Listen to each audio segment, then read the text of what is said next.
في مواقف كتير في حياتنا بنبقى محتاجين حد يسمعنا مش يصلحنا، حد يفهم التعقيد مش يتجاهله. عشان كده رمضان ده بدل الحلقات العادية قررت أعمل حاجة مختلفة. كل يوم هنسأل سؤال واحد: لو كنت مكانك كنت هعمل ايه؟ من غير مثالية ومن غير قسوة ومن غير ما ننسى إن الظروف مش متشابهة. أنا ريهام وده بودكاست فلوس الست.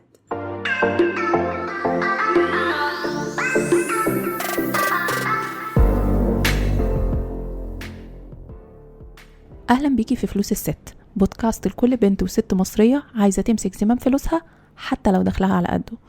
هنا هنتكلم عن الميزانية، الادخار، الاستثمار، وازاي توصلي للحرية المالية خطوة بخطوة.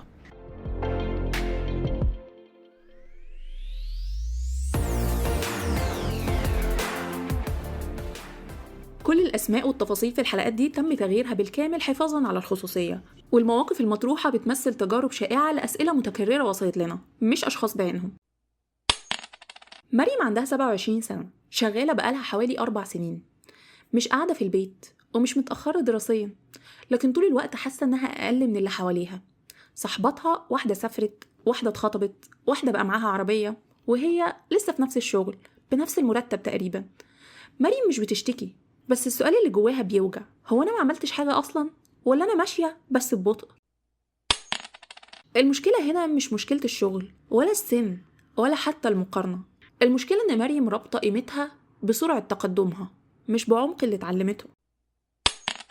لو كنت مكان مريم، أول حاجة هعملها إن نفصل بين التأخير والاختلاف. مش كل اللي ما وصلش لمرحلة معينة يبقى متأخر. في ناس بتجري وفي ناس بتبني، والاتنين مش نفس الرحلة. تاني حاجة كنت هسأل نفسي سؤال واحد بس: أنا اتعلمت إيه في ال4 سنين اللي فاتوا؟ مش وصلت لإيه، اتعلمت إيه؟ تالت حاجة كنت هوقف مقارنة مفتوحة وأعمل مقارنة واحدة عادلة. أنا النهاردة أحسن من مين؟ من نفسي من سنتين. ده اختياري لو كنت مكانك، مش الحقيقة المطلقة ولا القرار الصح الوحيد.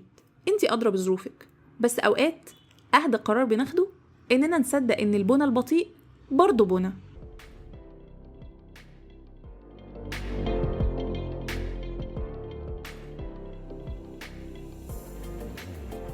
قبل ما نمشي حابين نأكد إن المحتوى اللي بنقدمه هنا للتوعية والتعليم فقط، مش نصيحة مالية فردية. كل واحدة ظروفها مختلفة، ولو محتاجة مساعدة شخصية الجائي لمستشار مالي معتمد.